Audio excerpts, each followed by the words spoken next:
In an era defined by social change and technological innovation, the new generation of royals stands at the intersection of tradition and modernity, poised to redefine what it means to wear the crown. This is the generation that will reshape the monarchy, not just as symbols of heritage, but as active agents of change in a global conversation.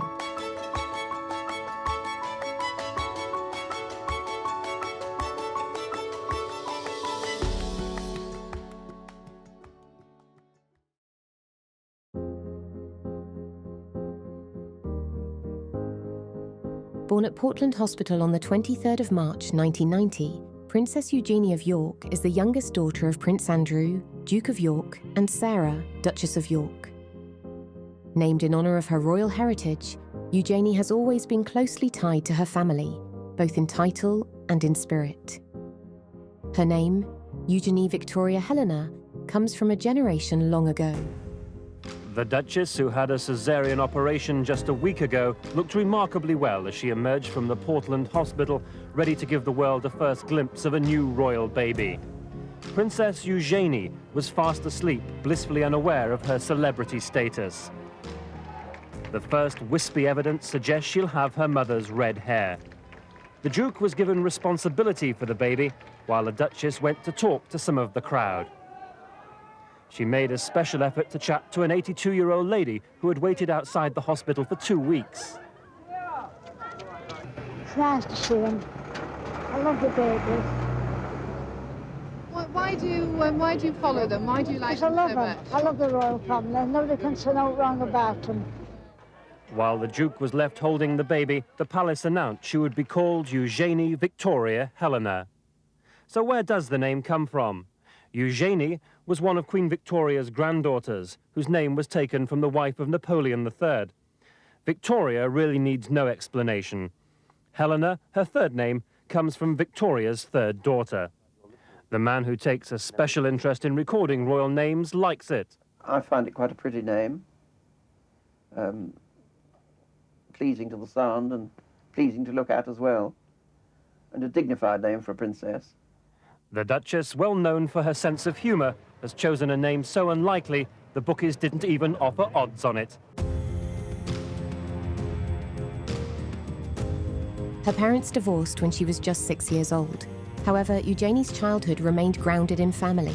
Describing her parents as the best divorced couple, she and her sister continued to grow up in a loving, supportive environment where family time was cherished. Their close bond with both parents meant frequent family holidays abroad, and Sarah, Duchess of York, affectionately referred to herself, Beatrice and Eugenie as the tripod, a tight-knit trio. The Duchess of York, ready for the slopes, emerged from her chalet here at mid-morning to talk for the first time about the divorce. How are you feeling? Very well, thank you. And the children are very well indeed. Ready to go skiing. Sad day for you? Well, I would say that was the understatement. Yeah, very sad. Of course, it's sad. Anyway, you're all going to leave us alone then today, now? Please? How long will you stay here for? For children. Will your children go back to school tomorrow? How long will you stay? Well, we'll probably be staying till the weekend. We are going to stay because I think it's better for the children to go back to school on Monday, and we've spoken to the headmistress and she's very fine with that, and I've told her the situation, and it's, especially with all the press and everything, it's better for the children just to be calm and go back calmly on Monday. Okay. Or they might, or our children are very secure and very happy children because they know that their mother and father are bestest of friends. Fergie and the Queen had a very good relationship in spite of the fact that Prince Philip couldn't stand Fergie. I think the Queen was very keen that her grandchildren shouldn't suffer because of the divorce, and she would be in touch with Fergie a lot. I mean, I've talked to people who say that the Queen often rang her. Fergie was always very respectful of the Queen, very discreet about her knowledge, her dealings with the Queen. Andrew and I speak every day, and it's very important that we do keep that huge friendship, which we've always said we are. And it's great, the children, we all have a great time. Andrew was living very close to Fergie. They saw a lot of both of them. They tried to create this joint happy marriage. In some ways, very privileged childhood. They travelled with their mother. Fergie was known as Freebie Fergie because she was always getting freebie trips, and they would go on those trips. They met a lot of famous people, particularly through their mother. Where are the princesses, the media asked. The Duchess brought them out for photographs. Yeah, have your face. Have your neck. Mum. And you also owe them a bag of jelly bears. Can you move to Mum. There's 2 bags of jelly bears. Mum. Come down here. Good. Everyone looking this way if you would. Sorry, I was running the dog. This way, Mum. Okay, now you're pushing for 5 jelly babies. 5 packs. Mum. Mum. 6. Yes. And Coca-Cola. A Coca-Cola. Lollipops. No, those little miniature Coca-Cola gummy bears in the bag. Right? We'll send up a goodie You've got to send up a goodie bag. Right? The Duchess said they are secure and happy in the knowledge that despite the divorce, their mother and father remain the best of friends. Prince Andrew's always been very protective of his daughters. He and Sarah have been good parents, bringing up the children even though they were divorced. Prince William today led the royal children to a photo call arranged by palace officials. Prince Harry and Princess Beatrice marched behind the future king, although Prince Andrew's other daughter, Princess Eugenie, made somewhat slower progress. Go back.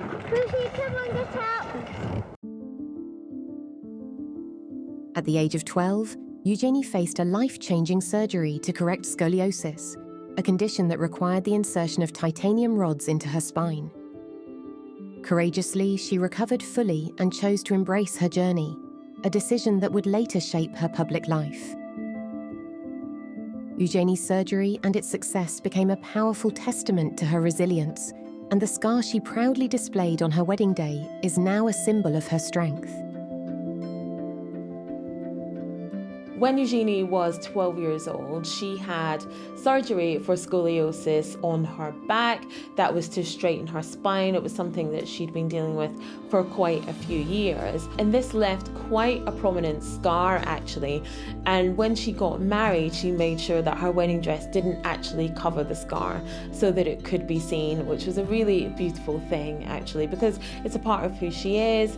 And now she actually does work with a lot of charities. She's an ambassador for charities and a patron for charities that work with people who have scoliosis. So I think it's great that she's turned something that could have been negative into something positive.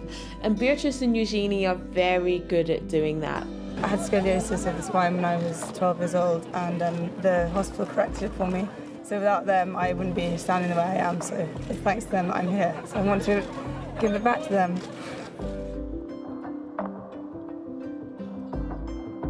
Princess Eugenie knows how debilitating scoliosis or curvature of the spine can be.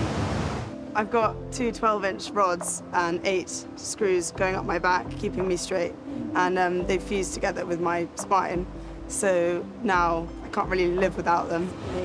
That's why tonight she's going to pedal in the pounds for the hospital that helped her. While most people are sleeping, you're going to be doing what exactly? I'm going to be starting at 10 to 1 in the morning. I'm going to be doing a 100k bike ride around London, 62 miles I think it is, for RNOH, for my appeal, and for the MCC Foundation. What I'm worried about is the pressure it'll have on my neck and my back, because obviously doing this with rods in your back is not ideal, but I want to show that it is possible. Does it ever give you trouble when you're going through airport security? It's great, it doesn't, because it's titanium, which means it doesn't beep. But it is quite fun, because my friends can put little magnets on my back, and they kind of hang off. It's really weird. Eugenie's education spanned prestigious schools, including Marlborough College, where she excelled in art, English literature, and history of art. A passion for art carried her forward to Newcastle University, where she graduated with a degree in English literature and history of art in 2012. Her love for the arts would soon become central to her professional and personal life. In 2018, Eugenie married Jack Brooksbank in a stunning ceremony at Windsor Castle. Her sister, Princess Beatrice, stood by her side as maid of honour. We had a beautiful volcano, sun was setting, birds are flying. Yeah. Yeah, the lake was so beautiful. It was like the light was just a special light that I've never seen. I actually said, "This is an incredible moment," and then he got the question, which was really surprising, even though we've been together 7 years. So right, I was over the moon. And did you see it coming then, or was it a bit of a surprise for you? Complete surprise. Was it? But it was like this is the perfect moment. We couldn't be happier because we knew it was going to end up this way. Yeah.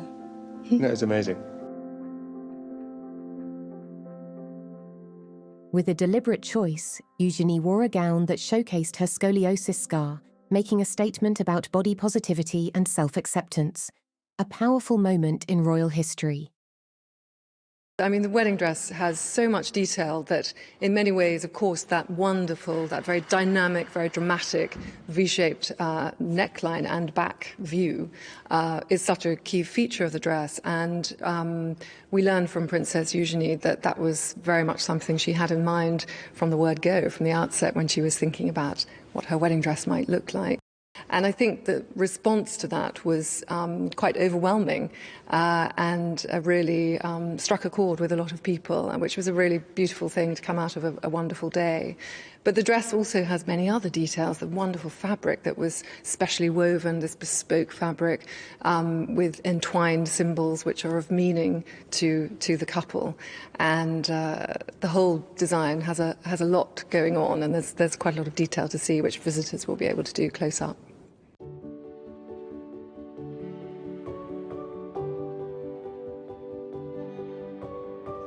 Eugenie's wedding was one of these great spectacles. Again, we've seen more and more of these royal weddings taking place not in central London at Westminster Abbey or St Paul's, as Charles was, but at St George's, Windsor, which is where they tend to worship, where they're based at the weekend, which is very much a family home, which is of course much easier for security within the grounds of Windsor Castle.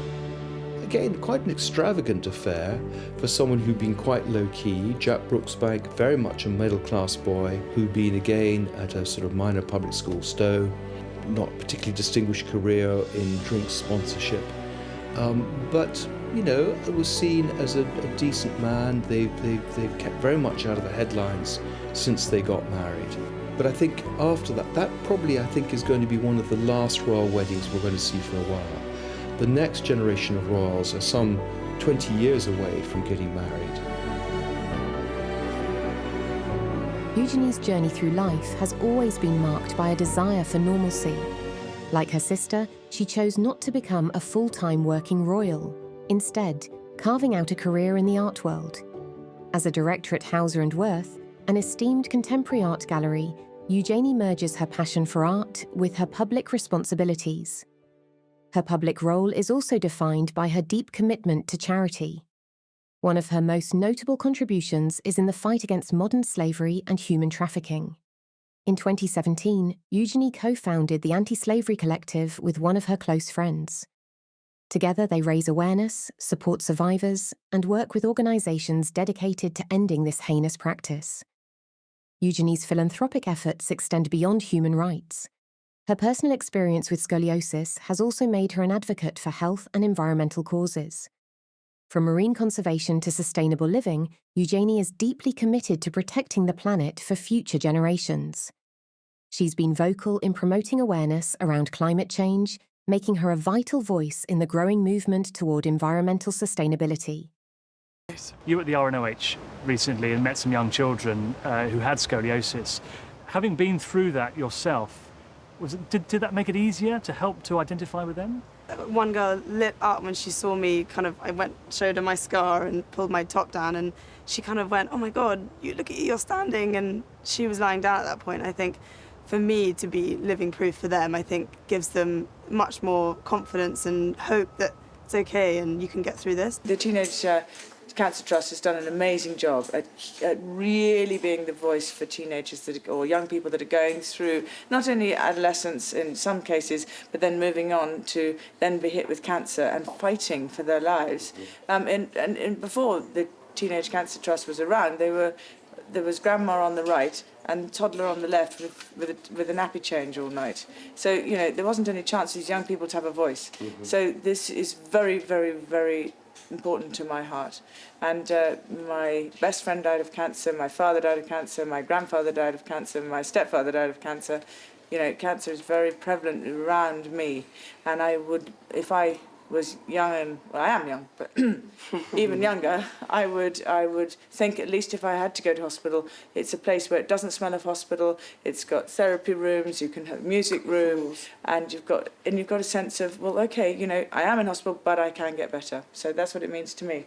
What do you think, Eugenie? Oh gosh, well, again, like Mummy said, it's something that's been a part of everyone's lives. Basically, it touches everyone, and I think it's just so good that teenagers are allowed to live like we should be living as teenagers. And also, you know, it's amazing what they do here, and it's giving people back their lives and everything. So it's actually interesting because you've been brought up with.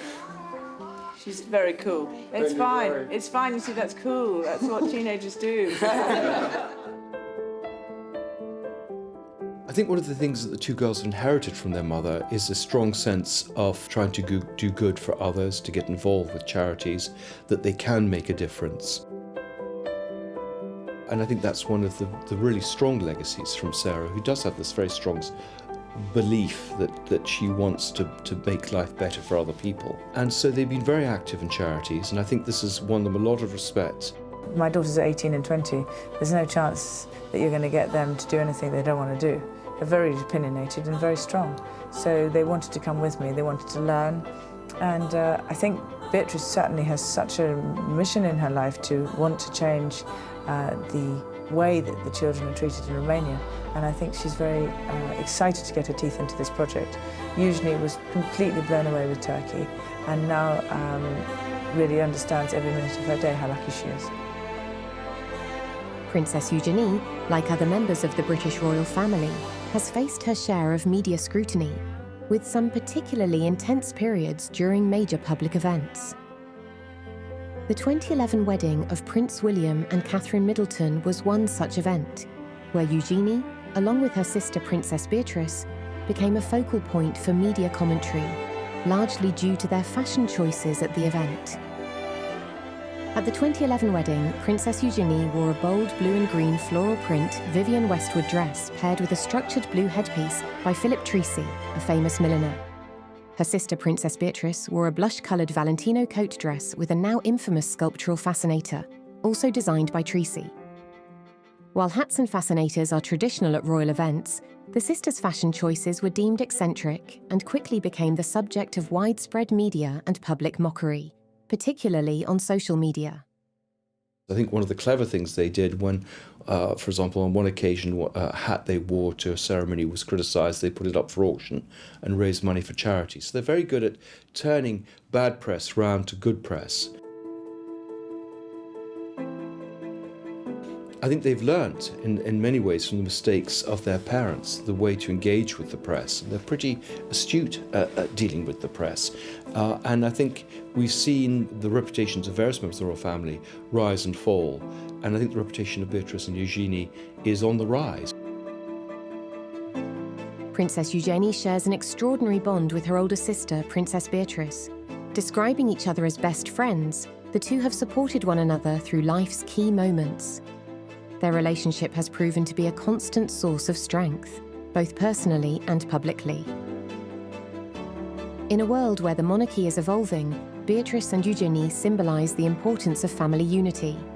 Though their personalities differ, Eugenie, with her laid-back style, and her sister, who gravitates towards glamour, they have always stood by each other's side. Whether at Beatrice's wedding to Edoardo Mapelli-Mozzi or Eugenie's to Jack Brooksbank, their mutual support has been unwavering. As King Charles III leads a streamlined monarchy, the roles of non-senior royals like Princess Eugenie have taken on new meaning. While Eugenie is not in direct line to the throne, her contributions to the royal family and the causes she champions are undeniably significant. Eugenie represents a shift within the royal family, a bridge between tradition and modern values. she's part of a younger generation of royals who understand the importance of evolving with the times, redefining what it means to be royal in the 21st century. Princess Eugenie's love for her children, August and Ernest, is central to her life. With her husband Jack Brooksbank, Eugenie is raising the next generation of royals, instilling in them values of kindness, environmental stewardship, and global awareness. Eugenie is the mum of 2 boys. Her oldest son, August, was born in 2021, and Ernest, the latest addition to the family, was born on May 30th of this year. Though her children are not expected to carry the weight of royal duties, Eugenie's parenting choices reflect the family's gradual transformation. As her sons grow, they will embody a newer, freer version of royal life, one where they can carve their own paths while upholding the core values of public service and philanthropy. The children of Princess Beatrice and Princess Eugenie don't have royal titles. Now, when it comes to Princess Beatrice, this is because her husband descends from Italian aristocracy, so essentially she would be a countess and her kids would get those titles, so they thought it best just to leave them. And when it comes to Eugenie's husband Jack, he wasn't given a title upon Princess Eugenie's marriage to Jack. He wasn't given a title, so their kids are just styled as Master or Miss, so Master Ernest and Master August. Now, the only grandchildren that do have royal titles are the children of William and Kate, who are Prince and Princess, and of course the children of Prince Harry, who are Prince and Princess as well. Princess Eugenie is emerging as a key figure for the next generation of royals. Her hands-on approach to social issues, combined with her public openness, has made her a relatable and impactful royal. Eugenie's passion for global causes such as modern slavery and environmental conservation resonates with younger audiences who expect their public figures to engage with the world's most pressing concerns. Princess Eugenie herself is quite climate conscious, but she has been involving her son August in that as well. At his tender age, he's very aware of climate change and aware of things of recycling and picking up litter. So she's making a concerted effort to make sure her kids are very conscious of what's happening around them. Eugenie spends part of her time in Portugal, where Jack's business has taken him. They are still very close. They live a pretty good and privileged life, and they don't need to worry too much about money. As the royal family adapts to modern expectations, Eugenie's role as both a mother and an advocate ensures her influence will continue to grow. She represents a new vision for the monarchy, one that blends royal tradition with personal authenticity, grounded in a commitment to leaving the world a better place. Your mum was very proud of you. I did see, I'm a big Twitter person, and I saw her tweet saying that she was very proud of you and your sister. Yeah. Well, mum's so supportive of me and Bea, and like, we do everything as a family, and so for us to be able to come out here and smile and to support Granny is with the support of my mother, who keeps us going and gives us confidence with everything we do. Princess Eugenie may not be a senior royal, but her contributions to the monarchy are profound.